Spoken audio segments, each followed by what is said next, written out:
오늘 본문은 유대 종교 지도자들과 충돌을 피하고자 예수님께서 유대를 떠나서 갈릴리로 올라가던 길 가운데 사마리아에서 행하셨던 사건을 기록하고 있습니다.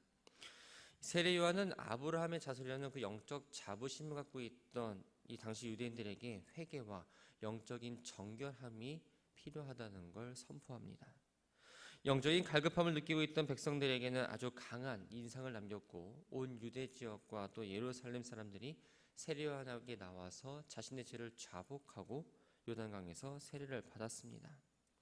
이러한 세례 요한의 사역은 기득권이었던 이 종교 지도자들에게는 큰 위협이 되었습니다. 그러다가 세례 요한이 감옥에 갇히게 되면서 위협과 걱정거리에서 조금 벗어난 것처럼 느껴졌고 기뻤습니다. 그러나 그 기쁨도 잠시 세례 요한보다 훨씬 더 인기가 많은 예수라는 사람이 등장합니다. 이들의 입장에서는 세례 요한보다 예수님은 더 골칫거리인 인물이 되었던 거죠. 예수님이 세례 요한보다 더 많은 사람을 제자로 삼고 또 세례를 준다는 소문이 이 바리새인들 사이에서 퍼졌습니다. 본문의 바리새인은 바로 사내들인 공회원을 말합니다. 당시 이단적인 사상이나 또는 자신들과 사상이 다른 사람들을 이 색출해내는 작업을 할 때 율법에 능통했던 바리새인들이 이 역할을 감당했습니다.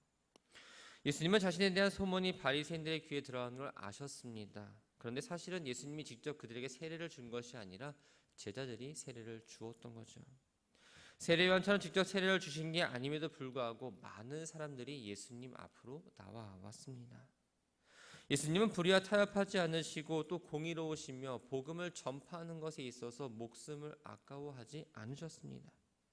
그런데 자신을 반기지 않고 해치려고 하는 이 유대 종교 지도자들과의 충돌을 피하고자 또 십자가에 못 박혀 죽기 전까지 이 땅에서 감당해야 될 일들이 있었기 때문에 그들과 마찰을 피하고 유대 초대 사역을 정리하시면서 이 유대 지역을 벗어나고자 하셨습니다.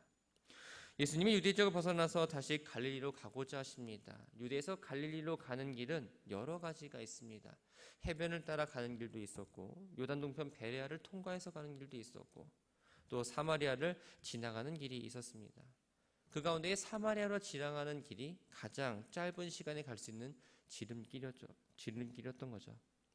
갈릴리에서 유대로 가는 길은 이 순례자들이 종종 이 길을 이용했습니다. 그런데 유대인들은 이 사마리아에 대한 좋지 않은 인식들이 있었습니다. 주전 722년 북이스라엘은 아수르에 의해서 멸망하게 됩니다. 아수르는 자신이 점령한 민족들을 이주시켜서 서로 피가 섞이게 하는 혼혈 정책을 펼치게 됩니다. 수많은 이주민들로 인해서 이스라엘 백성들은 민족적 정체성을 상실하게 되었습니다. 유대인들에게 사마리아 사람은 과거 국가적 또 민족적 패배와 수치를 기억나게 하는 존재들이었습니다. 또 유대인의 순수성을 잃어버린 부정적인 사람들로 여겨서 이방인과 같이 대하기도 합니다. 이러한 사마리아에 대해서 나쁜 인식을 갖고 있었기 때문에 바리새인들은 사마리아 사람들과 접촉하는 것을 피하기 위해서 더 멀더라도 더 돌아가더라도 바로 유다 동편 베레아로 돌아가는 경우가 대부분이었습니다. 그런데 예수님은 돌아가지 않으시고 사마리아를 통과해서 갈릴리로 가십니다. 사마리아를 통과했다는 이 말은 바로 사마리아 사람들에게도 복음을 전하여 구원에 이르게 하기 위해서였습니다. 유대인들은 사마리아 사람들을 멸시하고 또 멀리했지만 예수님은 그들을 하나님께서 잃어버리는 한 양으로 보셨던 거죠. 예수님께서 수가라는 동네에 도착하셨습니다. 이곳은 옛날 야곱이 세겜의 추장 하몰의 아들로부터 은 100개를 주고 산 이 세겜 땅에서 멀지 않은 곳이었습니다. 요셉에게 이 땅이 분배가 되었기도 했고 출애굽한 이스라엘에서 요셉의 그 시신이 매장되었던 곳이기도 합니다. 오랜 시간 여행으로 인해서 먼지투성이가 되었고 피로에 지치고 갈증을 느낀 예수님은 이 우물 곁에 앉게 되십니다. 그때가 6시입니다. 사마리아 여인 한 사람이 물을 길러 나왔습니다. 당시 혈통적으로 또 종교적으로 혼합 지역이었던 이 사마리아는 부정한 지역이었을 뿐만 아니라 사마리아 여인들은 사마리아 남자들보다도 더 부정한 사람들로 또 다른 사람들까지도 부정하게 만드는 사람으로 인식이 되었습니다. 더군다나 18절 말씀을 보면 이 여인은 남편이 5이 있고 지금 함께 사는 남편도 아니다라는 걸 통해서 순결을 지키지 않는 바로 부정한 여인이었던 거죠. 유대인들은 부정한 사람과 접촉이 자신을 부정하게 만든다는 생각을 갖고 있었기 때문에 그들과 대화하는 것조차도 피했습니다. 그런데 예수님은 그녀에게 직접 물을 좀 달라라고 요청을 합니다. 예수님이 사마리아 여인에게 물을 달라 요청한 건 참 파격적인 행동입니다. 또 이 여인에게는 당혹스러운 일이었죠. 사실 예수님의 요청은 어려운 게 아니었습니다. 사마리아 여인이 예수님처럼 이 민족적 편견을 가지지 않았다면 쉽게 들어줄 수 있는 문제였습니다. 고대 근동에서는 지나가는 나그네에게 물을 대접하는 건 그 미덕으로 생각하기 때문에 이 여인의 마음에 따라서 충분히 행할 수 있는 일이었던 거죠. 그러나 사마리아 여인은 당신은 유대인으로서 어찌하여 사마리아 여자인 나에게 물을 달라 하느냐며 묻습니다. 여인은 민족적 편견이 있었고 예수님의 요청이 그렇게 간단하다 할지라도 그 말씀에 순종하지 못했습니다. 예수님은 내가 만약 하나님의 선물과 또 내게 물을 좀 달라 하는 이가 누구인 줄 알았더라면 내가 그에게 구하였을 것이요 그가 생수를 내게 주었으리라 라고 말씀합니다. 여인이 알지 못하는 것을 예수님은 구체적으로 두 가지를 말씀하고 있습니다. 하나는 하나님의 선물입니다. 선물로 번역된 도레아는 은총으로 인해서 베풀어지는 선물을 의미합니다. 유대인들은 고여있는 물을 죽은 물이라 생각을 했고 흐르거나 솟아오는 물을 바로 생수라고 여겼습니다. 본문에서 말하는 선물은 바로 뒤에 나오는 생수를 의미합니다. 두 번째는 자기의 물을 달라 하신 예수님이라는 사람의 실체입니다. 내게 물을 달라 하신 이가 누구인 줄 이 말을 원문으로 좀 바꿔보면 나에게 마실 것을 주도록 내게 말하고 있는 사람이 누구인가라는 의미가 됩니다. 사마리아 여인은 자기 앞에 서 계시며 자기가 말씀하고 있음에도 불구하고 구원을 베풀어 주실 예수님을 알아보지 못했던 거죠. 예수님이 사마리아 여인에게 물을 달라 하신 건 육신의 목마름을 채우기 위한 게 아니었습니다. 자신이 영원한 생수를 주시는 바로 그 메시아라는 사실을 여인에게 알려주고자 말씀하셨던 겁니다. 그런데 여인은 예수님이 생수를 주신다는 그 말씀을 이해할 수 없었습니다. 그래서 우물물을 길는 도구도 없이 물을 달라고 하면서 어떻게 생수를 나에게 줄 수 있느냐고 묻습니다. 그리고는 우리 조상 야곱이 이 우물을 우리에게 주셨고 또 여기서 자기와 자기 아들들과 짐승들이 다 마셨는데 당신이 야곱보다 더 크니까? 라고 질문을 합니다. 사마리아 사람들은 요셉을 통해 자신들의 혈통이 이스라엘 직계자손인 야곱까지 닿는 것으로 생각했습니다. 역사적으로 보자면 이 에브라임과 므낫세 반지파가 당시 사마리아에 거주했고 이 요셉의 유골 역시 사마리아 지역 내에 있는 세겜에 묻혀 있었기 때문입니다. 하지만 유대인들은 이 사마리아인들을 이방인들과 이미 혼혈이 되었다 생각하기 때문에 그들을 이방인이라고 계속 여겼습니다. 야곱뿐만 아니라 야곱에 속한 식솔들까지 또한 짐승들까지 이 물을 먹었다는 건 다른 우물을 팔 필요가 없이 다른 물을 찾을 필요가 없이 그 물이 참 좋았고 양이 풍부하다는 걸 의미합니다. 사마리아 여인이 이렇게 말을 했던 건 예수님이 주겠다는 그 생수가 이 물만큼 좋을 수 없다는 걸 말하기 위해서였습니다. 사마리아 여인은 예수님이 누구인지 확실히 몰라도 결코 이 야곱보다 위대할 수 없다라는 걸 지금 이야기하고 있는 겁니다. 예수님은 당신이 야곱보다 더 크니까라는 질문에 대해서 직접적으로 대답하는 대신에 야곱이 그의 후손들에게 남겨준 이 우물의 물과 또 예수님 자신이 다른 사람에게 주는 물의 차이를 이렇게 말씀하십니다. 이 물을 마시는 자마다 다시 목마르려니와 내가 주는 물을 마시는 자는 영원히 목마르지 아니하리라. 물은 두 가지 의미가 있습니다. 하나는 이 우물 안에 있는 물을 말하는 것이고 또 다른 물은 인간들의 욕구를 채워주는 재물이나 명예, 또 지식, 권력 등을 의미합니다. 우리가 갈증을 해결하려면 물을 마십니다. 물을 마시면 잠깐의 갈증은 해결할 수 있지만 갈증이 온전히 해결되는 건 아닙니다. 아무리 물을 마셔도 다시 갈증을 일으키는 것처럼 세상의 모든 재물과 명예, 권력과 지식을 갖고 있다 할지라도 영적인 욕구에 대한 그 갈증은 해결하지 못한다라고 지금 예수님이 말씀하고 계신 거였죠. 그렇지만 예수님이 주신 그 말씀을 마시는 사람은 영적인 욕구에 대한 갈증을 해결할 수 있을 뿐만 아니라 그 물은 계속 솟아올라서 영생에 이르게 하는 샘물이 된다고 말씀하고 있습니다. 사마리아 여인은 예수님께서 아주 특별한 물을 말씀하고 있다고 생각했습니다. 그래서 그런 물을 나에게 주셔서 다시는 물을 기르러 오지 않게 해달라고 간구합니다. 이 사마리아 여인은 아직도 이 물의 의미를 정확히 깨닫지 못한 상황이었습니다. 진리의 말씀을 듣고도 깨닫지 못한 여인에게 예수님은 갑자기 남편을 불러오라라고 말씀합니다. 이 말씀이 좀 사실 엉뚱해 보이긴 하지만 예수님은 자신이 메시아라는 사실을 드러내기 위해서 여인에게 요청을 했던 거죠. 여인은 남편이 없다라고 말합니다. 사마리아 여인은 예수님의 요구에 대해서 자신의 형편을 있는 그대로 이야기했습니다. 하지만 그녀가 자신의 삶을 온전히 진실되게 고백한 건 아니었습니다.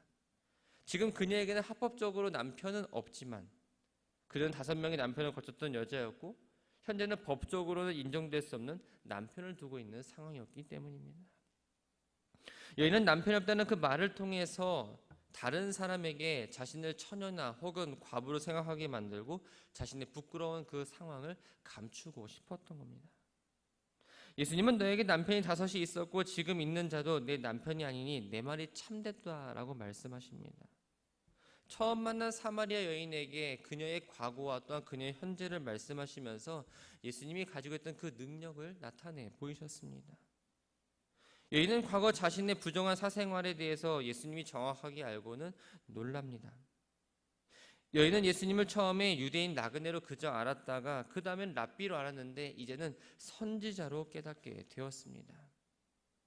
그리고는 어디에서 하나님께 예배를 드리는 것이 옳은지에 대해서 질문을 합니다.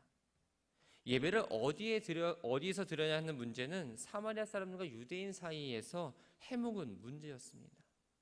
바벨론 1차 포로 기간에 스룹바벨이 무너진 성전을 재건하고자 할 때 사마리아 사람들이 함께 자신들도 재건하기를 원했지만 유대인들에게 거절을 당하게 됩니다. 이후에 성경을 곡해해서 아브라함이 이삭을 바친 그 모리아 산과 동일한 것으로 보며 또 신명기 28장에서 축복이 선포되고 아브라함과 야곱이 단을 쌓을 곳으로 추정되었던 그 그리심산에 자신들만의 성전을 세우게 됩니다. 그리심산에 성전을 세움으로써 이들의 갈등은 더욱더 커져갔습니다. 주전 122년 히스모니아 왕조의 힐카노스에 의해서 이 그리심산의 성전은 파괴가 되었지만 그들에게 그리심산은 여전히 축복의 산으로 여겨졌고 또 기도의 처소로 사용되곤 했습니다. 유대인들은 신명기 12장 5절 말씀에 입각해서 예루살렘을 하나님께 예배할 유일한 중앙성전을 세울 곳이라고 생각을 합니다. 그렇기 때문에 유대인들에게는 예루살렘에 세워진 성전 외에는 다른 성소를 갖는 건 바로 말씀에 위배되는 행위였고 또 신앙의 순수성을 해치는 것이라고 생각을 했습니다. 그렇기 때문에 이 사마리아 사람들이 그리심산에서 중심으로 예배 활동을 했다는 것에 대해서 아주 혐오했죠. 이러한 사실을 알고 있다가 고민해오던 사마리아인은 예수님께 이렇게 직접적으로 물어봤던 겁니다. 예수님은 여인에게 내 말을 믿으라고 말씀하십니다. 이 명령은 자신이 선지자가 아니라 권위를 가진 메시아이면서 또 자신을 신앙의 대상으로 삼으라는 말씀입니다. 그리고 하나님 아버지께 드리는 예배가 장소와 의식의 제한을 초월할 때가 온다라는 놀라운 진리의 말씀을 선포하십니다. 22절 말씀을 보면 너희는 알지 못하는 것을 예배하고 우리는 아는 것을 예배하노니 이는 구원이 유대인에게서 남이라 라고 말씀합니다. 알지 못한다라는 것 또한 절차가 잘못되었거나 하나님에 대해서 잘못 알고 있었다는 게 아닙니다. 사마리아 사람들이 드렸던 예배는 바로 하나님을 예배하는 것과 또한 우상 숭배의 요소가 혼합된 것이었습니다. 뿐만 아니라 예언서와 성문서 또 역사서 등 정경으로 인정하지 않았기 때문에 그곳에 계시되었던 하나님의 말씀을 전혀 알지 못했습니다. 이들은 예배할 대상을 알았지만 실제로 그 하나님이 어떠한 분이신지에 대해서는 제대로 알지 못했던 거죠. 구원이 유대인에게서 난다는 이 말씀은 구원은 스스로 원한다고 해서 얻어지는 게 아니라 하나님에 의해서 하나님의 뜻에 의해서만 이루어진다는 걸 보여주기 위해서였습니다. 예수님은 아버지께 참으로 예배하는 자들이 되어야 한다고 말씀하시면서 그들이 드릴 예배는 바로 영과 진리로 드리는 예배라고 선포하십니다. 영과 진리로 드리는 예배는 외적인 장소나 형식에 집착하는 것이 아니라 영이신 하나님과 교제하고 또한 진리이신 예수님께 가르쳐주신 그 가르침에 따라서 하나님의 뜻을 깨닫고 따라가는 걸 의미합니다.